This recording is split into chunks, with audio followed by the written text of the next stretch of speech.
mag-subscribe na po kayo sa mga hindi pa nakasubscribe sa Donmar TV ha, para lagi kayong updated sa ating mga balita at ma-notify ang inyong mga cellphones kung meron tayong breaking news. Okay? Subscribe muna sa Donmar TV. Subscribe Donmar TV. 1, 2, 3, go! Ayan, thank you very much. So ito, ipapakita ko sa inyo itong ambush interview ni Presidente Bongbong Marcos. Okay? Magre-react po tayo dito. Okay?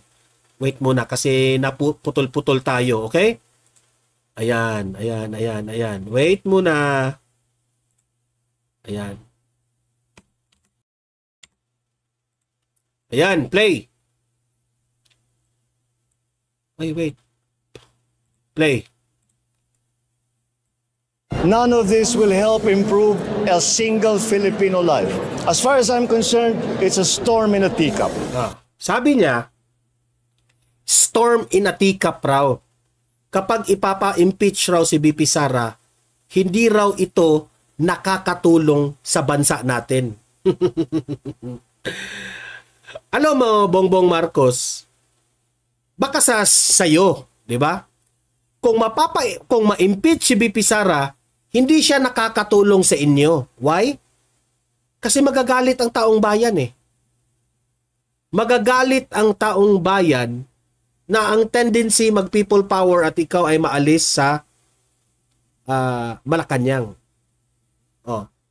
Ngayon, ang taong bayan, kahit, remember this Marcos ito yung hindi mo naiintindihan.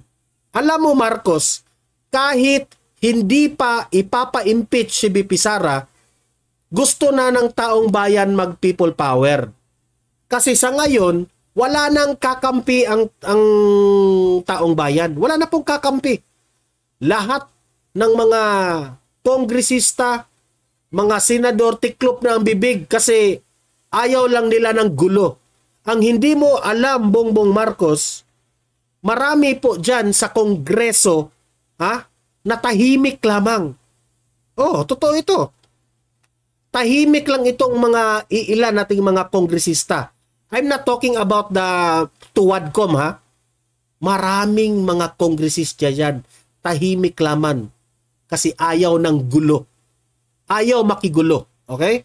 Pero, galit na rin sa pamumuno nitong administrasyon na ito. Totoo yan. Ang tanong, bakit itong si Anthony Taberna, bakit itong si Katunying, galit na rin dito sa mga garapal? Yan siya mismo ang nagsabi niyan, At alam natin, popular itong si Katunying, popular itong si Katunying na supporter ni Marcos. Galit na. Sino pa? Si Lucy Cruz Valdez.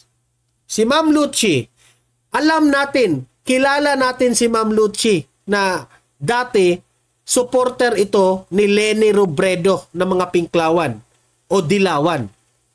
Si Lucy Cruz Valdez. Pero bakit ngayon galit na rin itong si Lucy Cruz Valdez? Itong news anchor ng News 5, I think. O GMA ba siya dati? Nakalimutan ko. Galit na rin siya dito sa ginawa ng mga Tuwadcom na ito at itong gobyernong ito. Bantayan nyo yan.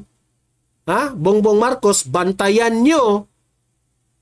Kasi baka one of these days, hindi mo alam, Bongbong Marcos, lahat ng mga kaalyado mo, magbabaliktaran yan kaagad. Totoo yan. Babaliktad yan. Kaya wag kang kumpiyansa, Bongbong Marcos, Akala mo siguro, kasi presidente ka, ang nakapalibot sa inyo, gumingiti sa inyo, di ba? Ngiti ng ngiti, masarap yung pakikisama, kasi presidente ka. Ang tanong, what if malapit na ang mag 6 years mo o 1 year before ka matapos yung termino mo? Ang tanong ko sa inyo, Bongbong Marcos, loyal pa ba yung mga congressman mo, senador mo? Yan ang tanong. Ngayon, itong mga government officials at mga politicians na ito, nakaalyado mo, safe lang sila ngayon. Safe lang sila ngayon. Magpapadala lang yan sa alon kung ano yung mangyayari. Pero hindi mo alam, babaliktad rin yan. Hindi kagaganda ng pamumuhay ng mga Pilipino ang pagsusulong ng impeachment kay Vice President Sara Duterte. Ayon mismo kay Pangulong Ferdinand Marcos Jr. Kaya para sa Pangulo, hindi na ito dapat pagkaksayan ng panahon sa gitna ng mga usap-usapan na posibleng pagpapatalsik sa pangalawang Pangulo. Kinumpirma ni PBBM na galing sa kanya ang kumalat na mensahe na hindi niya suportado ang planong impeachment complaint laban kay Hindi raw suportado ni Bongbong Marcos ang mga kumakalat na impeachment kay VP Sara. Hindi niya suportado. Alam niyo, sa totoo lang, ito, I'll be honest with you guys. I'll be honest with you.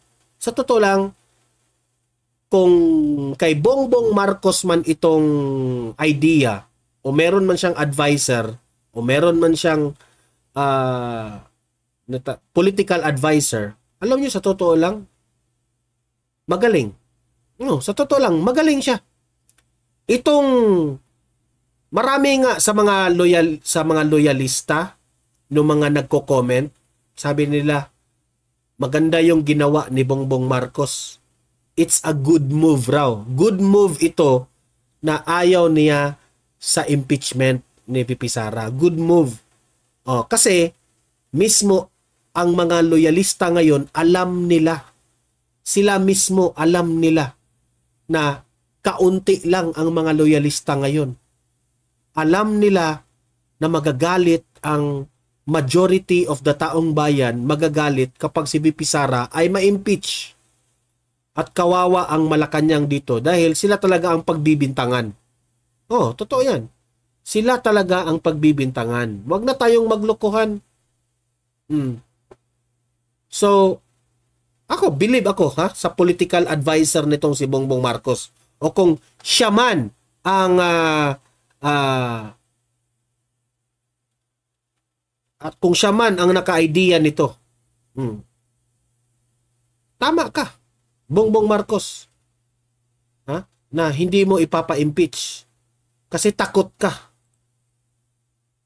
VP Sara, nakasad din sa mensahe na ipinatitigil niya ang impeachment complaint laban dito. Well, it was actually private communication but nalik na, yes.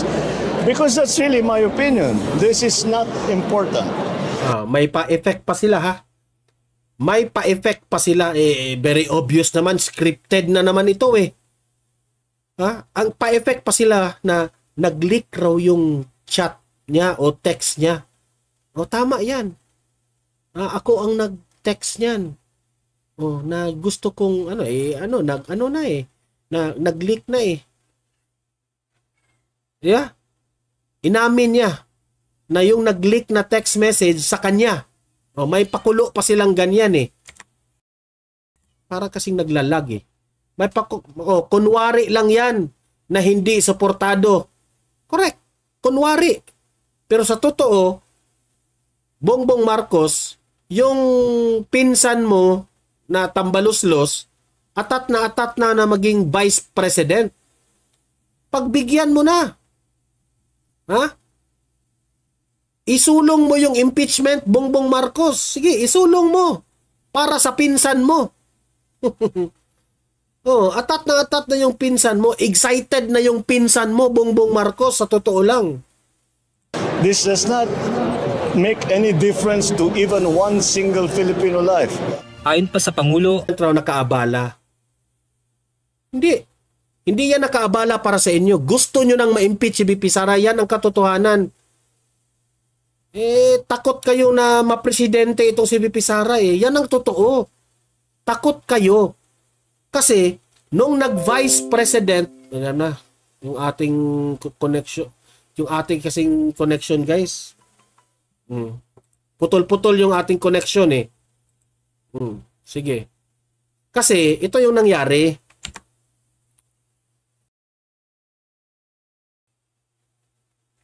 Si Vice President Sara po, nung siya po ay nanalo bilang VP Sara, usap-usapan kaagad na ay si VP Sara na ang next president dito.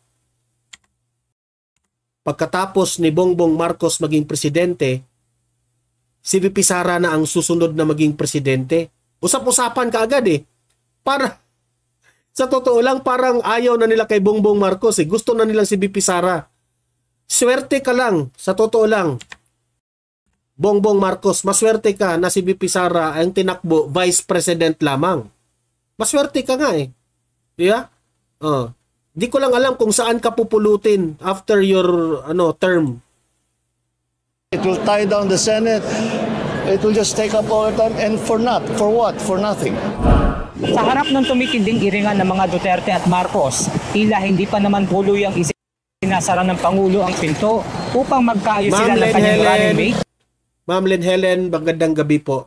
I know, medyo naglalag ako eh. Mapapansin ko talaga, merong naglalag talaga ako dito eh. Sige. Ma'am Len Helen, magandang gabi. Noong 2022 elections. Sabi dito ni Charito Pita, magpa-drug test ka muna bangag bago mo ipa-impeach si VP Sara Inday. Kaya nga, yan ang sabi ko, bakit nagawa ni VP Sara at ni Pulong Duterte na magpa-drug test? Bakit ikaw, Bongbong Marcos, ang hirap mong magpa-drug test? Ang tanong namin, ikaw ba'y takot? Di ba? Have you reached the point of no return, you and VP Sara, sir? Never say never. Sinabihan siya, kasi sinabi po ni VP Sara, di ba, na point of no return. Meaning to say, sa madaling salita, ayaw na po na makipag-areglo nitong si VP Sara or ayaw na po na makipag-ayos sa administrasyon ni Marcos. Ang sagot ni Bongbong Marcos, never say never. Kasi ganyan ka eh, Bongbong Marcos. Ikaw yung mga politicians na, sa totoo ha, Bongbong Marcos, ikaw yung type of politician na wala kang prinsipyo. Manggagamit ka eh. Si VP Sara po ay hindi manggagamit. Kapag trahidor ka, kapag kalaban ka ni VP Sara, forever ka na niyang kalaban. Alam niyo ba kung bakit? Kasi si VP Sara po may prinsipyo. Ito po yung tao na prinsipyo yung inuuna. Yan ang katotohanan eh. Prinsipyo po ang pinaiiral po ni VP Sara. Okay? So, yun po ang statement ni Bongbong Marcos. So guys, see you in my next video. Mabuhay ang Pilipinas. Bye-bye.